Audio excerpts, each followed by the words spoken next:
momentos que tú viviste por nosotros en la cruz.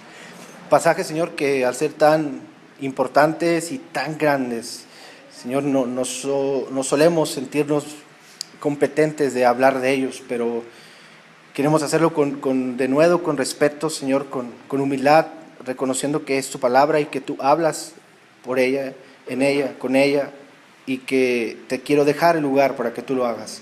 Señor, ante estos pasajes abrumadores, Señor, no somos nada para expresar lo que es tan claro en la lectura, pero te pido que me ayudes a poder llevar de la mano a la iglesia en estos pasajes y encontrar lo que en ellos quieres hablarnos, que seas tú quien hable a esta congregación a través de mí, que yo solo sea un instrumento en tus manos y que la gloria y la honra sean para ti, que sea un momento que estremezca nuestros corazones, nuestro espíritu, pero sobre todo, Señor, que nos ayude a recordar lo que tú hiciste. Sé con nosotros, en el nombre de Jesús. Amén. La última vez que estuvimos recordando la noche agitada que vivió Jesús en ese juicio injusto, el juicio religioso por el que tuvo que pasar. Si ustedes recuerdan, yo les explicaba que Jesús en una sola noche, en menos de 24 horas, Él compareció 6 veces, tuvo 2 juicios, uno religioso y uno político, el cual cada uno de ellos estuvo por 3 partes, en el religioso con Anás, con el concilio y después otra vez con el concilio, con Pilato, después con Herodes y otra vez con Pilato en el juicio político. 6 comparecencias y en una sola noche Jesús fue aprehendido, juzgado y además condenado a muerte. Tan pronto como concluyó la reunión, así dijeron, en la mañana había que llevar a Jesús para que el sistema político pudiera ratificar la sentencia que el Sanedrín había dictaminado contra Jesús por blasfemia, porque había dicho y había aceptado que él era el Hijo de Dios. Pero el sistema religioso, aunque había dictado la sentencia, no tenía en sus manos la posibilidad de que fuera definitiva, y como estaba bajo el yugo del sistema político de Roma, tenía que ser Pilato, el procurador de la nación, quien dictaminara por fin una sentencia. Hoy quiero llevarlos en el capítulo 15, en las lecturas que nuestros hermanos han estado teniendo, a lo que sucede en ese capítulo y a lo que pasa con Cristo a partir de la mañana en que lo llevan para ratificar su sentencia. Y vamos a ver el número 1, Jesús es sentenciado por Pilato. Lo llevaron atado al gobernador romano que para esas fechas, por la Pascua, él ya estaba presente en la ciudad. Él residía en Cesarea porque era costumbre en Jerusalén cada año estar presentes para la fiesta. Los gobernadores romanos, como él, celebraban los juicios muy temprano por la mañana. Así que estaban preocupados porque fuera muy temprano llevar a Jesús prisionero. Pero el concilio religioso tuvo que convencer a Pilato de que Jesús era culpable no de blasfemia, porque ese era un crimen religioso. Ahora tenían que convencerlo de que era culpable de un crimen político. Y entonces ante Pilato no lo acusaron de blasfemia, porque esa era una acusación solamente religiosa, pero lo acusaron de sedición. Él es alborotador, está alborotando a la gente porque él dice que es el rey de los judíos. Y si él dice que es el rey, va a convencer a algunos. Anduvo diciendo cosas del César, afirma ser un rey, agita al pueblo. Trataron de vender la idea a Pilato como de que Jesús era un revolucionario peligroso que estaba socavando la autoridad en Roma y que él debía de ser asesinado. Pilato interrogaba a Jesús y Jesús se mantenía en silencio. Y los sacerdotes seguían acusando a Jesús para que algo dijera y para que el gobernador terminara por condenarlo. Pero Pilato ofreció una alternativa al pueblo. Por aquella época se acostumbraba que en la Pascua podrían liberar a un reo, podrían liberar a alguien que estuviera listo para la cárcel. Y entonces dijo, ¿por qué no escogemos? O Barrabás, que ya estaba condenado, un asesino comprobado, que era un criminal y que aparte había asesinado, que ya estaba listo para ser condenado, o Jesucristo, el que a ustedes le llaman Rey de los Judíos. Y él, pensando que el pueblo podría prevalecer en algo de cordura y que elegirían a Jesús, los pone en una comparación para que sea la multitud la que elija a quién soltar, si a Barrabás o a Jesús. Pero como los principales sacerdotes desde la noche anterior habían agitado al pueblo, ya habían convencido a la gente de que Jesús debía de morir. Entonces el pueblo eligió a Barrabás. Eligieron soltar a Barrabás. Y entonces Pilato dijo, ok, acaban de decidir soltar a Barrabás, y entonces ¿qué hago con él? Y los sacerdotes, alardeando al pueblo, gritaron, crucifícalo. Y entonces, en una maníaca comparación, aquel que sembraba muerte, Barrabás, fue absuelto para la vida. Y aquel que sembraba vida, Jesús, fue condenado a la muerte. El pueblo sin cordura eligió a Barrabás. El hombre que vio su propia muerte enfrente.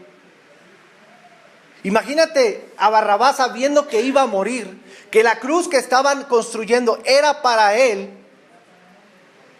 y que algún alguacil llegara y le dijera, agarra tus chivas, vete. Porque ese nazareno que está ahí va a morir en tu lugar.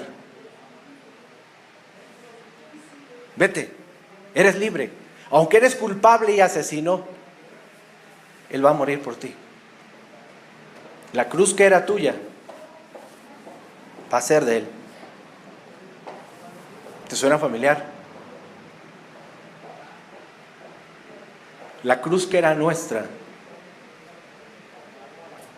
Cristo subió en ella. Y al igual que Barrabás, alguna vez hemos escuchado que Él nos sustituyó a nosotros. Pilato entonces cede ante los gritos de la muchedumbre y suelta a Barrabás. Barrabás, su nombre significaba el hijo de un padre, mientras que Marcos presenta a Jesús como el verdadero hijo del Padre. Y cuando Pilato cede en entregar a Jesús para que sea crucificado, la justicia romana actúa erróneamente y pone inocente a un hombre que debía morir y condena a un hombre que debería ser liberado. Y entonces vemos que la buena voluntad de Dios para nuestra salvación se cumple incluso a través de la mala voluntad de los hombres, de los líderes de este pueblo. Ataron a Jesús, irónicamente ataron a aquel que venía a libertar a los hombres. Cristo fue atado y al serlo rompió también nuestras ataduras del pecado. Jesús es sentenciado por sedición ante los sistemas políticos. Número 2, Jesús es burlado.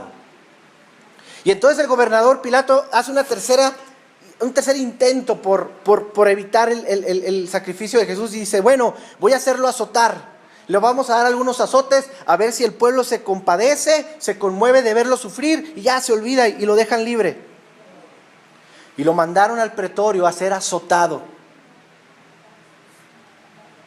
Un látigo que tenía pedazos de metal, de hueso, con el que laceraban la espalda.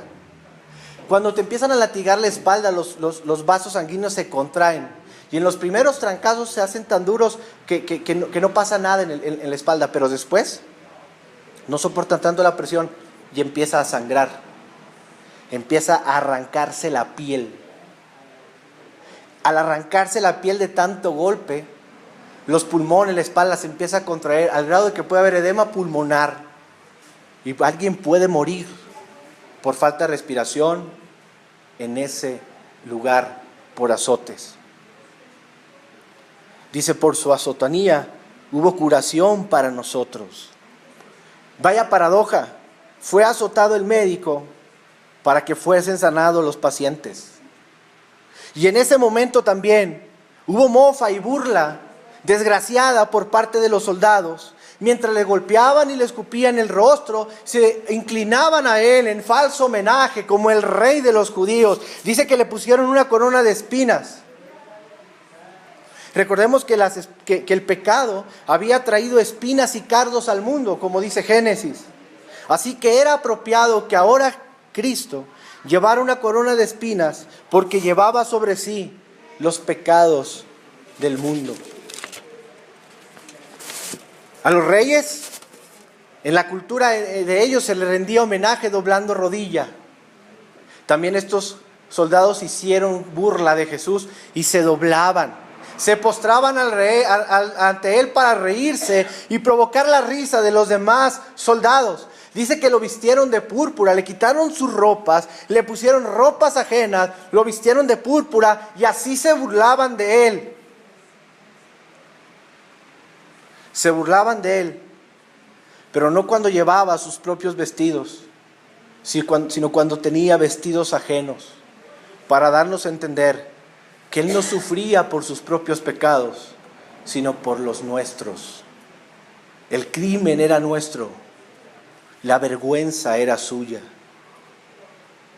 Y los soldados doblaban rodilla como si fuese su rey, pero en señal de burla. ¿Sabes?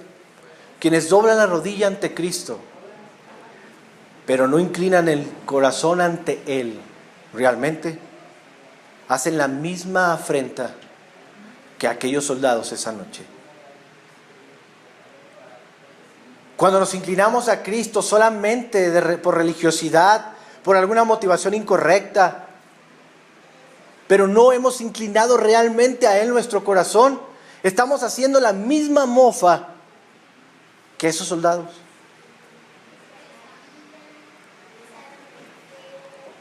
Pero el plan de Pilato de ver si así azotado y verlo ensangrentado, lo presenta ante el pueblo y les dice, pues ya vean, aquí está, todo latigado, todo golpeado, ensangrentado, en punto de la agonía, ¿qué quieren que haga?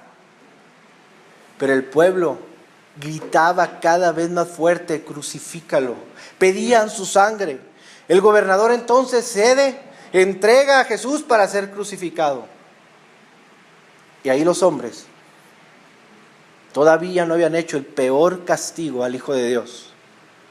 Ahora lo llevarían fuera de la ciudad a clavarlo en una cruz y moriría ahí por nuestros pecados. No solo fue condenado, fue burlado, y ahora vemos en Marcos 21 que fue crucificado. Era la hora tercera cuando lo crucificaron. Las 9 de la mañana cuando lo crucificaron, y un letrero tenía escrita la causa de su condena: el rey de los judíos. Lo crucificaron a un lado de dos bandidos, uno a su derecha y otro a su izquierda. Y los que pasaban meneaban la cabeza y blasfemaban contra él. ¡Ja! Tú que destruyes el templo y lo reconstruyes en 3 días, baja de la cruz y sálvate a ti mismo. Según la ley, la víctima que era culpable tenía que llevar su cruz hasta el lugar de la ejecución. Jesús salió del palacio de Pilato cargando su cruz hasta el Gólgota, que quiere decir calavera, el monte Gólgota, calavera.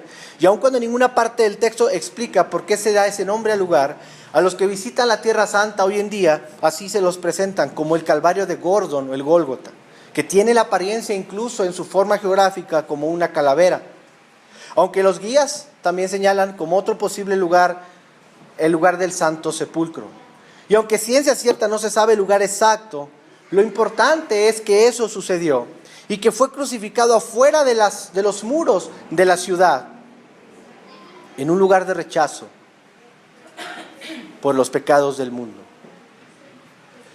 Se acostumbraba también darle a las víctimas una porción narcótica que les ayudara, una sustancia, a amortiguar el dolor.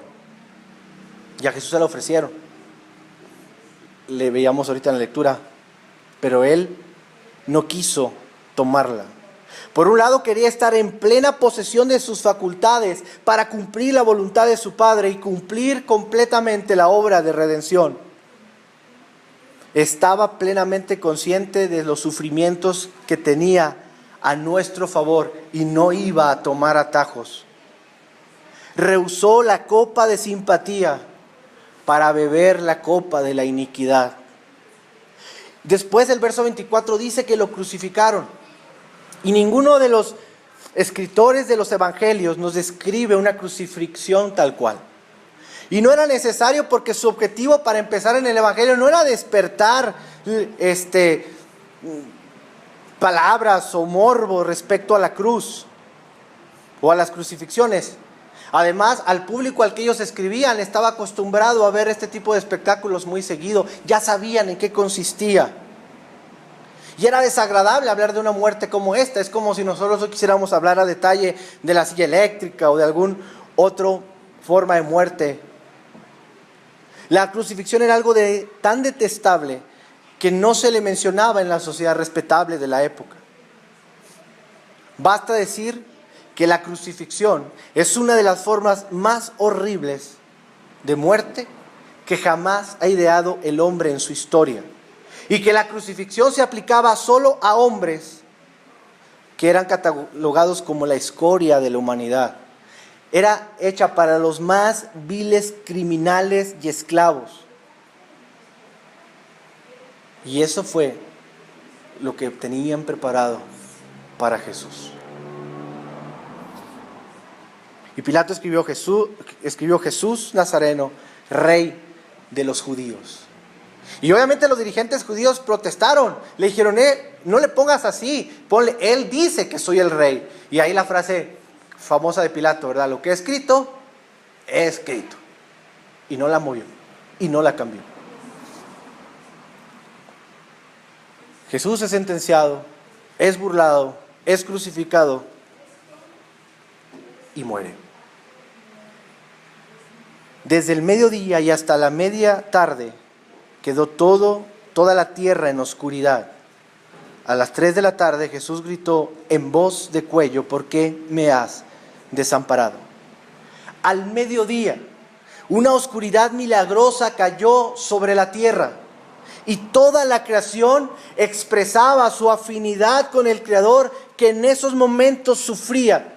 Y esa tinieblas fue un milagro de Dios. No fue un fenómeno natural como algunos lo quieren explicar, como una tormenta de arena. Una tormenta de arena no causa una oscuridad tan cruel ni dura tanto tiempo. Otros quieren decir que fue un eclipse. Un eclipse no dura esa cantidad de tiempo y no era posible que fuera un eclipse en esa época porque durante la Pascua había luna llena. Realmente Dios estaba diciendo algo en esas tinieblas. Y vea la paradoja. Cuando Cristo nace, hay multitudes de ángeles cantando en la noche, en las vigilias de la noche, y la noche trae claridad. Cuando Él muere, el mediodía trae oscuridad. Por un lado, los judíos quizás estaban recordando en esas tinieblas la primera Pascua. ¿Se acuerda usted de la 9ª plaga en Egipto? ¿Cuál fue? 3 días de tinieblas que precedían la última plaga para Egipto. ¿Cuál era? La muerte de los primogénitos. La oscuridad del Calvario estaba precediendo, en lugar de 3 días de oscuridad, 3 horas de oscuridad que precedían la muerte de un primogénito, porque el Hijo de Dios iba a morir. Y en la hora en la que estaban acostumbrados a presentar a los corderos al templo, en esa misma hora, el Cordero de Dios estaba dando su vida por los pecados del mundo. Los judíos conocían las Escrituras, recordaban lo que había pasado en la primera Pascua, y en esta Pascua hay un cordero muriendo también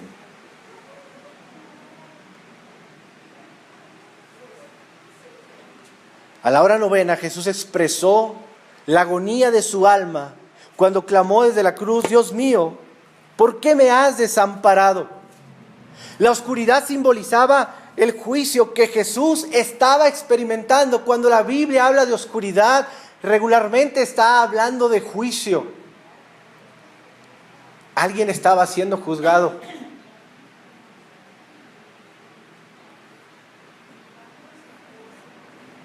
Y cuando él dice: Dios mío, ¿por qué me has desamparado? Son para mí estos momentos los más crueles, los más tristes en la vida de Jesús. Es la primera vez en la que Cristo se refiere a Dios no como su Padre. Regularmente él decía Padre, Padre, Padre. Aquí le dice Dios mío. Porque en ese momento la relación con su Padre, a causa del pecado no de él, sino de los nuestros que estaban encima de él, estaba rota. Y Dios dice: Dios mío, ¿por qué me has desamparado? Ahí un padre está entregando a su hijo. Dios no había desamparado a Jesús. Dios estaba en el Calvario. Ahí estaba. Pero estaba derramando su ira sobre su hijo. Dios entregó a su hijo para que tú no entregues a los tuyos.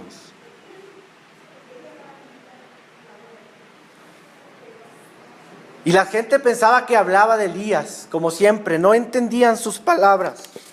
Porque había la creencia en esa época que Elías vendría siempre que se le pidiera una ayuda cuando alguien estaba en problemas.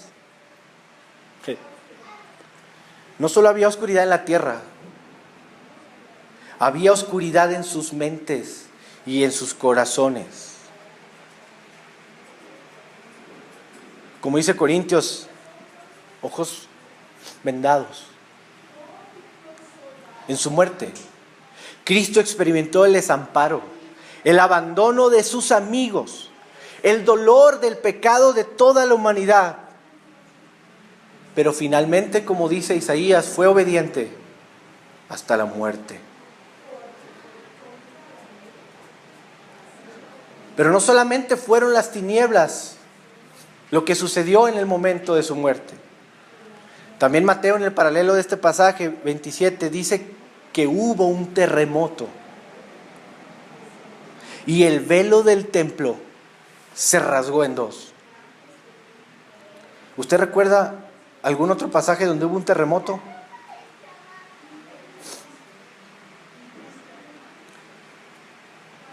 Cuando la ley fue dada en el monte Sinaí, hubo un terremoto donde Dios presentaba la ley. Pero ahora la ley quedaba cumplida en Jesucristo. Y la maldición que había por no cumplirla fue puesta sobre Jesús. Muriendo esa muerte, Jesús cumplió las demandas extremas de la ley. Al mismo tiempo murió de una muerte maldita, maldito todo aquel que cuelga de un madero. Y dio de este modo la evidencia del hecho que se había convertido él, el bendito, en una maldición por causa nuestra. Nosotros éramos los malditos por no cumplir la ley. Nuestra identidad ante Dios era maldito. Pero Cristo la compró, la asumió en la cruz. Él se hizo maldito por nosotros, para que tú y yo seamos llamados, no malditos, sino hijos de Dios. ¿Verdad que me entiendes? Mediante su sacrificio, Jesús había comprado no solo la libertad de la ley, sino también la libertad de los sacrificios en su totalidad. ¿Se acuerdan que días atrás había ido a sacar a los vendedores del templo, a purificar el templo? Pues sí los ha de haber sacado, pero se han de haber vuelto a meter. Pero con esto, al abrirse el camino a la presencia de Dios y al romper el velo, Rompería con los sacrificios religiosos una vez y para siempre, porque ya no habría, dice Hebreos, necesidad de más sacrificios. Porque este sumo sacerdote se había presentado una sola vez y para siempre para el perdón de nuestros pecados. Había sido un cordero que quitaba definitivamente el pecado de nuestras vidas. Ya no haría falta más sacrificios. Cristo estaba diciendo, ya no hace falta más religiosidad, ni que vengan con esas cosas. Yo ya morí por ustedes. La salvación está terminada. Ya no habrá más oportunidad para una religión pagana, fea, fracasada, que solamente es de apariencia. Ahora hay una presencia directa, hay una oportunidad, un nuevo camino para ti y para mí a la presencia de Dios.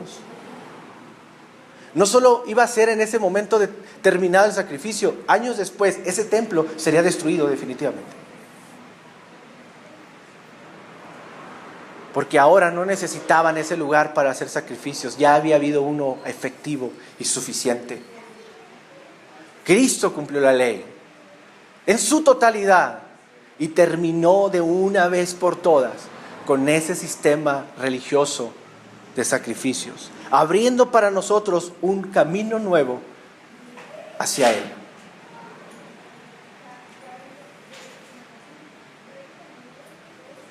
El velo se abrió de par en par. Un velo de 18 metros, 10 centímetros de espesor, se rompe en su totalidad, dando acceso libre. Y gracias a Cristo, la presencia que te podía destruir, ahora habita en nosotros. En un templo no hecho de manos está Cristo ahora. Y es emocionante leer el testimonio de un centurión romano, verso 39, que dice verdaderamente, este es el Hijo de Dios. Especialmente al considerar que sus palabras podrían haberlo como centurión romano metido en problemas tanto con los judíos como con los romanos. Pero el centurión no entiende que la muerte niegue la divinidad de Jesús, sino que lo convence de lo contrario. Son las palabras de un gentil, él era un gentil. Él es el único que hace la lectura correcta de los acontecimientos y confiesa a Jesús como el Hijo de Dios. El reconocimiento por parte del soldado obra como una adecuada conclusión de la identidad verdadera de Jesús. Este reconocimiento final como el Hijo de Dios viene en los labios de un soldado romano y tenía un significado muy especial para los lectores de este evangelio, porque Marcos, ¿a quién estaba escribiendo?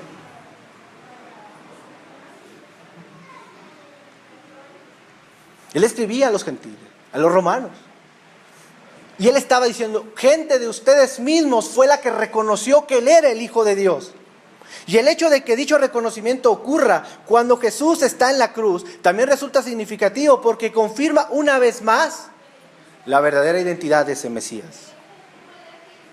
Es impresionante, porque es un centurión romano el que reconoce lo que Marcos está tratando de explicar desde el capítulo 1. Presentar a Cristo como el Hijo de Dios. Y le decían el Cristo, y le decían así el Mesías, pero nadie le había dicho. Es el romano, es el centurión el que lo reconoce. Y avala lo que Marcos está tratando de hacer en todo el Evangelio. ¿Por qué Marcos deja eso ahí? ¿Por qué pone eso ahí? La cruz de Jesús muestra la más impresionante exhibición del odio de Dios hacia el pecado.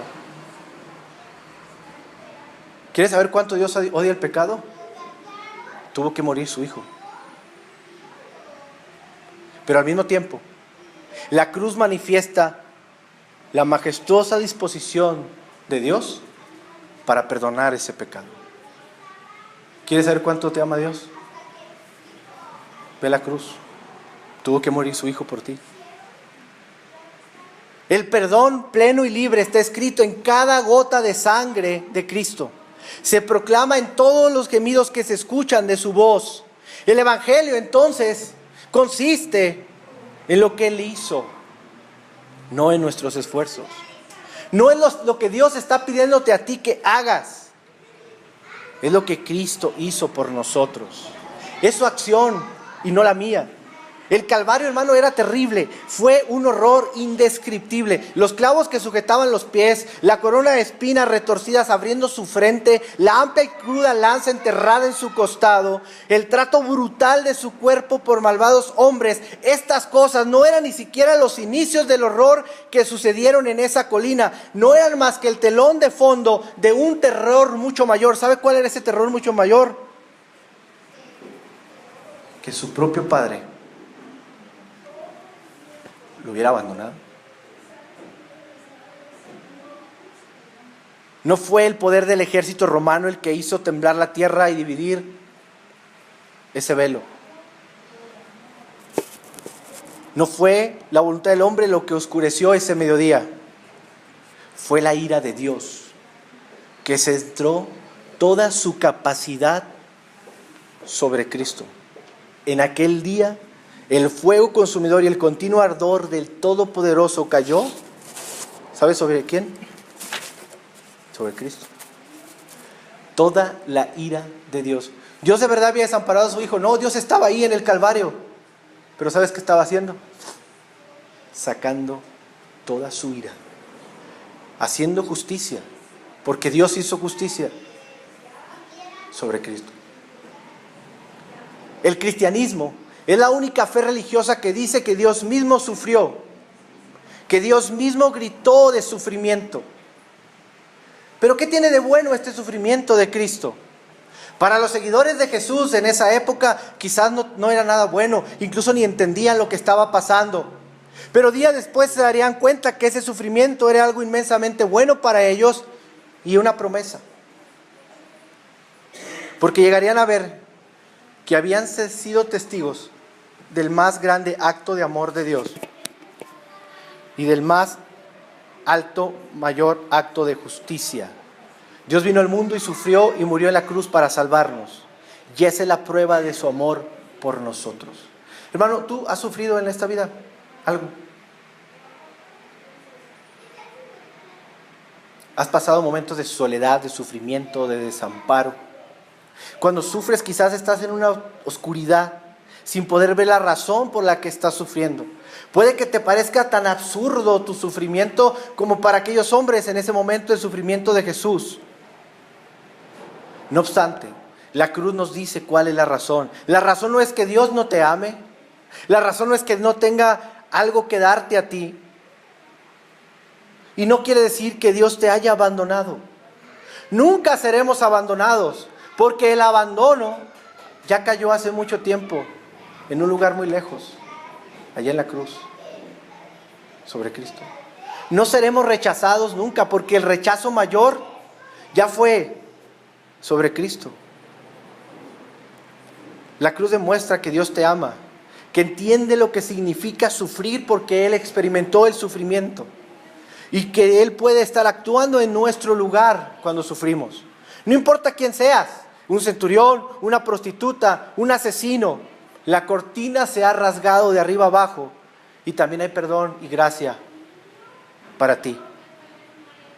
Así que cuando te venga a la mente eso de ¿por qué los justos mueren por pecadores? ¿O por qué uno tiene que sufrir como si uno fuera tan injusto? Acuérdate del que sí padeció como injusto, siendo justo. La respuesta más convincente del sufrimiento de nuestras vidas está en Cristo crucificado. A través del sufrimiento y la muerte más injusta lo entendemos. Ni el sufrimiento ni la muerte son absurdos si se asocian a la cruz de Cristo. Hermano, quiero terminar. ¿Cuál era el sufrimiento más grande que tú y yo tenemos o teníamos? ¿Cuál es? Irnos de la gloria de Dios, ser destituidos de la gloria de Dios y ser condenados al infierno. Ese es el sufrimiento más grande del ser humano. Y Cristo ya lo vivió por ti.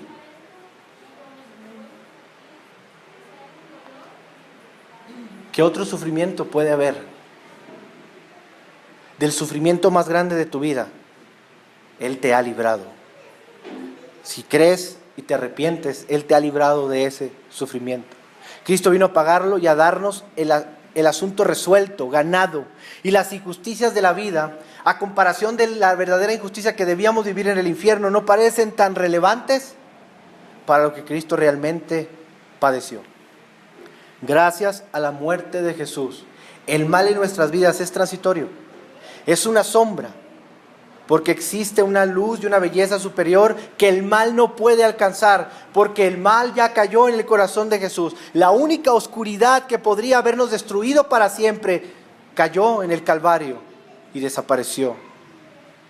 No importaba lo que más ocurriera, estaba consumado, estaba pagado. Tu peor día, tu mayor sufrimiento, tu mayor dolor, ya fue pagado. Ya Cristo lo vivió por ti. Eso es lo que significa el Calvario. Primero, el horrible espectro de pecado y odio de Dios hacia el pecado. Pero su infinito amor para perdonarlo. Ya no te crucifiques, hermano. Ya alguien lo crucificaron por ti. Ya pagado. Ahora créelo. Se desnudó para que no te tengas que desnudar tú. Se avergonzó para que no seas avergonzado. Su muerte es para que tú vivas. Y su rechazo es para que tú seas aprobado. Oremos. Señor, cuando miramos la historia de tu cruz, de tu Calvario, no podemos evitar pensar en lo crueles que somos y en lo malagradecidos que somos a veces contigo en cualquier sufrimiento que viene a acusarte y querernos morir y querernos ir, cuando tú tuviste el mayor de los sufrimientos en esa cruz por amor a nosotros. Tú fuiste el que vivió el momento más doloroso, bebiste la copa que nosotros debíamos beber para darnos a nosotros una copa de bendición, y aún así nosotros a veces te despreciamos, te hacemos a un lado y nos ponemos a nosotros por encima de ti y nos ponemos en el centro de nuestras propias voluntades y queremos cargar nuestra propia maldad y latigarnos cuando tú has perdonado eso, Señor. Y no descansamos en tu gracia, sino que vamos a los actos, a las religiones, tratando de que nos ames más, como si no fuera suficiente la muestra en el Calvario de tu amor. Buscamos tanto la aprobación de otras personas, haciendo a un lado la tuya, el amor que tú nos tienes. Gracias porque la cruz nos hace recordar la gravedad de nuestro pecado, sí, la gravedad de nuestra maldad, al grado que tuviste que mandar a tu Hijo a morir. Pero también nos hace ver la gran muestra de tu amor, el grande amor tuyo y tu misericordia, que tuviste que mandar a tu Hijo a morir. Gracias, Señor, porque en medio de todo este Calvario hay algo que podemos mirar, y es tu gracia, tu amor derramado también en esa cruz por cada uno de nosotros. Y en medio de una justicia dura, tu Hijo, nos dabas la más abundante de las gracias para nosotros los pecadores. Gracias por eso. En el nombre. Esperamos que esta conferencia haya sido de tu agrado.